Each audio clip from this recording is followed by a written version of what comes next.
Ek wil vandag begin deur 'n storie te vertel. En hierdie storie word oorvertel as die waarheid. Stel julleself die volgende toneel voor. Dit speel af tydens die oorlog tussen Vietnam en Amerika. Die Amerikaners het in 'n poging om die Vietnamese se moraal te breek, 'n klein dorpie met bomme bestook. Feitelik al die inwoners van die dorpie is dood, behalwe vir 'n boetie en 'n sussie. Die sussie het niks oorgekom nie, behalwe vir 'n paar skrape en kneusplekke, maar haar boetie was bewusteloos en het aan veelvuldige brandwonde en beserings gely. Toe die Amerikaanse soldate later deur die dorpie beweeg, het hulle op die twee kinders afgekom. Beide van hulle is toe met 'n helikopter na een van die veldhospitale gevat. In die hospitaal het die Amerikaanse dokters agtergekom dat die seentjie aan 'n seldsame bloedgroep behoort, een wat nie in daardie veldhospitaal beskikbaar was nie. Al hoop was sy sussie. Gelukkig het hulle bloedgroep ooreengestem.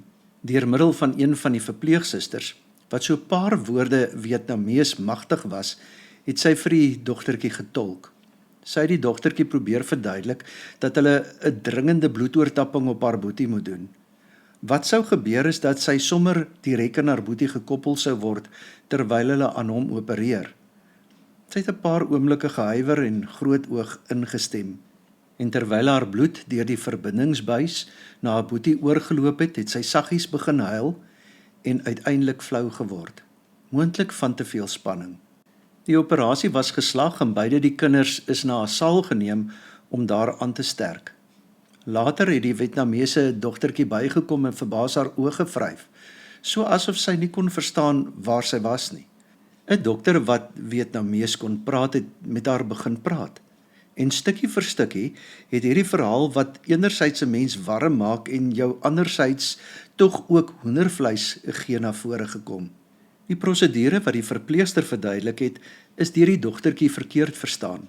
Sy het gedink dat hulle haar gaan doodmaak sodat haar boetie haar bloed kon kry om te leef.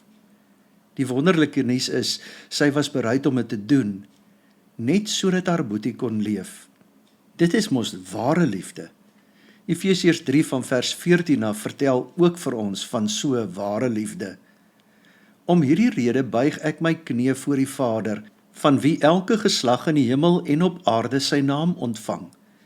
Ek bid dat hy vir julle na die rykdom van sy heerlikheid dit sal skenk, om deur sy gees met krag na die innerlike mens versterk te word, sodat Christus deur die geloof in julle harte mag woon, terwyl julle in die liefde gewortel en gegrond is, sodat julle volledig in staat mag wees om saam met al die heiliges tot die besef te kom van die breedte, die lengte, die hoogte en die diepte, ja, om die liefde van Christus te leer ken, wat alle begrip te bowe gaan, sodat julle gevul mag word met al die volheid van God.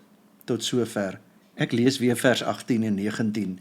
Sodat julle volledig in staat mag wees om saam met al die heiliges tot die besef te kom van die breedte en die lengte en die hoogte en die diepte, ja, om die liefde van Christus te leer ken, wat alle begrip te bowe gaan. Weet ons regtig hoe lief die Here ons het? Besef julle dat die liefde van God, soos dit in Christus Jesus se lewe na vore kom en geopenbaar word, nie werklik in menswoorde beskryf kan word nie. Paulus bid dat die gelowiges in staat mag wees om te begryp hoe lief die Here hulle het. Hy praat van hoe wyd en ver en hoog en diep sy liefde strek. Die grootste simbool van sy liefde is sekerlik die kruis, dat hy nie net bereid was om in jou plek te sterf en God se oordeel oor jou op hom te neem nie, maar dat hy dit regtig gedoen het. Hy was nie net bereid nie, hy het dit gedoen. En dat hy vandag steeds aan die regterhand van God sit en steeds vir jou sonde en foute intree. Daar's geen manier hoe jy regtig aan iemand anders Jesus se opofferende liefde kan beskryf nie. Jou woordeskat skiet net eenvoudig tekort. Ja, al kan 'n mens dit nie in woorde beskryf nie, kan jy dit wel aanvaar. En daarvoor het jy beslis nie woorde nodig nie. Wat bedoel ek daarmee? As jy aan Jesus se liefde dink, moet dit jou verplaas na daardie dag toe Jesus in jou plek aan die kruis gehang het. Kyk in jou geestesoog na hom. Kyk na hom, terwyl hy daar hang in ongelooflike pyn. Kyk na sy oë. Hy kyk na jou. Hy kyk in jou oë. En sy oë straal van 'n onbeskryflike liefde vir jou. En Paulus sê, ek wens julle kon dit begryp.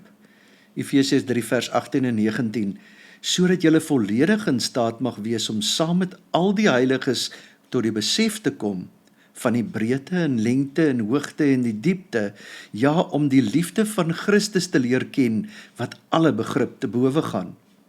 Toe ek die storie van die sussie se liefde vir haar boetie vertel het, hoe het dit jou laat voel? Dit is hoe jy moet voel wanneer jy op jou knieë gaan en dankie sê dat Jesus in jou plek ingetree het. Dit is hoe jy elke keer behoort te voel wanneer jy bid.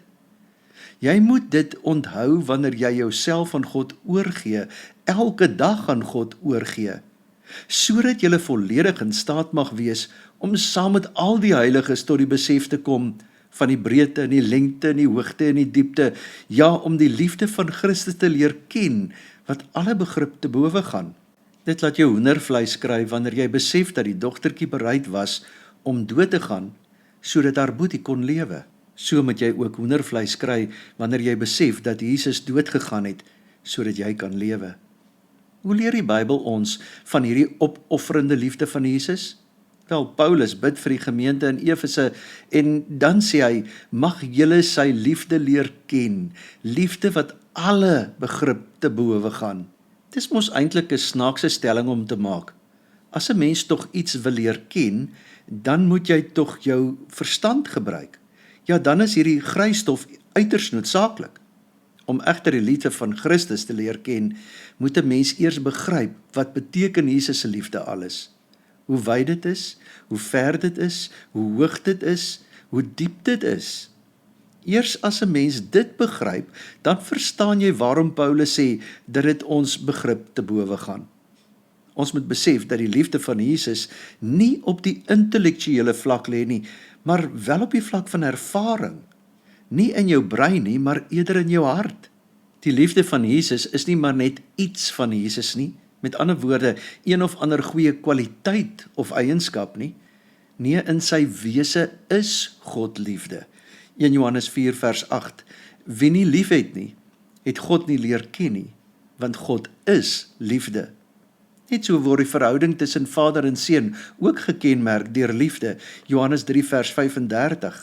Die vader het die seun lief en het alles in sy hand gegee. God se liefde vir ons kan duidelik gesien word in die feit dat hy sy seun na die wêreld toe gestuur het om namens ons te sterf. 1 Johannes 4 vers 9. Hierin is die liefde van God aan ons geopenbaar, dat God sy unieke seun na die wêreld gestuur het, sodat ons deur hom kan leef. Wil jy God se liefde in aksie sien? Romeine 5 vers 8. God bewys egter sy liefde vir ons daarin, dat Christus vir ons gesterf het, toe ons nog sondaars was. En daarom kan ons saam met Paulus in Galasiërs 2 vers 20 bely, ek leef nie meer nie, maar Christus leef in my. Die lewe wat ek nou liggaamlik leef, leef ek in geloof, die geloof in die Seun van God, wat my lief gehad en homself vir my oorgegee het. Ja, anders is in die verhaal van die dogtertjie, wat die verpleegster verkeerd verstaan het en nie regtig hoef te gesterf het om haar boetie te red nie, het Jesus baie goed en duidelik sy opdrag verstaan. Hy moes in ons plek in die kruis sterf. Ja, Jesus moes sy lewe kom opoffer vir ons, ja, ons soms ondankbare lewens. Waarom hy bereid was om op so 'n manier sy liefde te bewys, dit kan ons nie verstaan nie. Dis bokant ons begrip. Selfs al probeer ons om in eenvoudige taal te sê dat hy dit gedoen het omdat hy ons lief het. Hoe kan ons met ons beperkte verstandelike begrip so liefde begryp? Kom ons wees maar eerlik. Die liefde wat ons ken is selfsugtig, afgunstig, hou boek van die kwaad en soek net sy eie belange. We fall in love and fall out of love. Ons liefde is gekoppel aan hoe ons behandel word. Jesus se liefde was hoe hy homself in jou plek geplaas het. Weet jy enigsins wat ware liefde is? Die manier hoe ons liefde uitleef, kan nie eers in dieselfde asem as Jesus se liefde genoem word nie. Snaaks, dit kan nie eers vergelyk word met daardie dogtertjie se nie.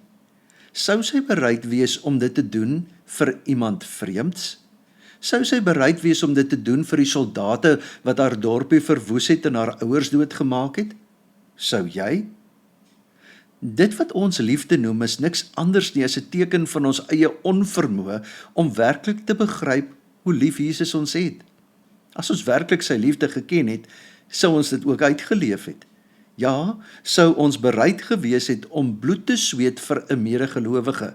As ons werklik sy liefde geken het, sou ons selfs bereid gewees het om vir 'n medegelowige te sterf, as dit van jou gevra sou word. En tog kan ons so baie keer nie wag dat die wiel moet draai nie. Hoe lyk ware liefde? Jesus sê, Johannes 15 vers 12 en 13, julle moet mekaar lief hê, net soos ek julle lief gehad het.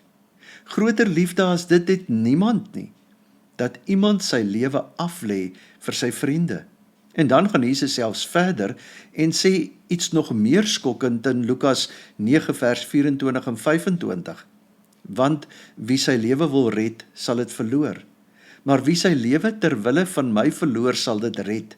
Want wat help dit 'n mens as hy die hele wêreld as wins bekom het, maar homself verloor of skade aangedoen het? Hoe ons dus daagliks lewe, is 'n sigbare teken van ons begrip oor wat dit beteken as ons sê dat Jesus ons liefhet. Dit sal ook wys of ons werklik begryp hoe ver en wyd en hoog en diep die liefde van Christus trek. Die feit dat die Here ons werklik liefhet, is nie maar net 'n wonderlike en mooi verhaaltjie om oor te vertel, soos die een van hierdie boetie en sussie nie. Nee, dis 'n wesenskenmerk van ons geloof.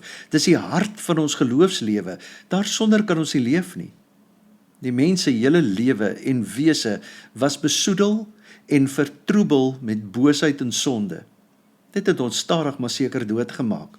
Om die beeld van die sussie en boetie te gebruik, ons het as ware 'n bloedoortapping nodig gehad om weer te kan leef. En Jesus was bereid om nie net 'n bietjie van sy bloed te gee nie, maar alles, sy hele lewe. Hoekom? Sodat ek en julle nie net nou kan lewe nie, maar ook vir ewig. Maar wag, as jy dink dat dit die boodskap is, maak jy 'n fout. Daar is selfs nog meer. Paulus gaan verder en sê in Efesiërs 3 vers 20 en 21, aan hom wat deur sy krag wat in ons werk, die mag het om oneindig meer te doen, as alles wat ons bid of dink. Aan hom kom toe die heerlikheid in die kerk en in Christus Jesus, deur alle geslagte heen, vir ewig en ewig. Hy is by magte om nie net vir jou te sterf nie, en hy is nie net by magte om jou te red van die oordeel en straf van God nie. Hy is nie net by magte om aan jou die ewige lewe te gee nie. Hy het die mag om oneindig meer te doen as alles wat ons bid of dink, vir ewig en ewig, ook nou in jou lewe. Luister mooi. God het jou nie net lief om te sorg dat jy eendag in die hemel sal wees nie. Hy het jou so lief dat hy al die beloftes van die Bybel en nog meer nou oor jou lewe wil uitgooi. God wil jou nie net seën met wat jy nodig het nie. God wil jou so bederf met sy liefde, met sy genade, met sy beloftes, dat jou beker oorloop. Leef jy op hierdie stadium in jou lewe deur die krummeltjies op te tel? Hou op, jou beker loop reeds oor. Kyk op en leef in die oorvloed wat God in jou lewe uitstort. Hy het die mag om oneindig meer te doen as alles wat ons bid of dink, vir ewig en ewig, ook nou in jou lewe. God se liefde het nie 'n einde nie, ons woordeskat wel, ons begrip wel. Hy het die mag om oneindig meer te doen as alles wat ons bid of dink, vir ewig en ewig, ook nou in jou lewe. Leef in die oorvloed wat God vir jou gee. Amen. O Here, baie dankie vir die ongelooflike wete dat U ons liefhet. Ons kan dit nie eers in woorde omsit nie, ons kan dit nie begryp nie, ons kan dit nie verstaan nie. Maar Here, U het vir ons nog meer as dit lief. U sê vir ons dat U in ons lewens nog soveel genade wil uitstort, meer as wat ons verwag, dat U oneindig meer kan doen as alles wat ons bid of dink. Dankie Here, dat U ook vir ons sê, vir ewig en ewig, ook nou in ons lewens. Amen. Jesaja 40 vers 28 en 29 sê, weet jy dit nie? Het jy dit nie gehoor nie? 'n Ewige God is die Here, skepper van die eindes van die aarde. Hy word nie moeg nie, hy raak nie afgemat nie, ondeurgrondelik is sy insig. Dit is hy wat vermoeides krag gee, wat lewenskrag vermeerder vir die wat geen vermoëns het nie. Aan hom, wat deur sy krag wat in ons werk, die mag het om oneindig meer te doen as alles wat ons dink of bid. Aan hom kom toe die heerlikheid in die kerk en in Christus Jesus deur alle geslagte heen, vir ewig en ewig. Amen.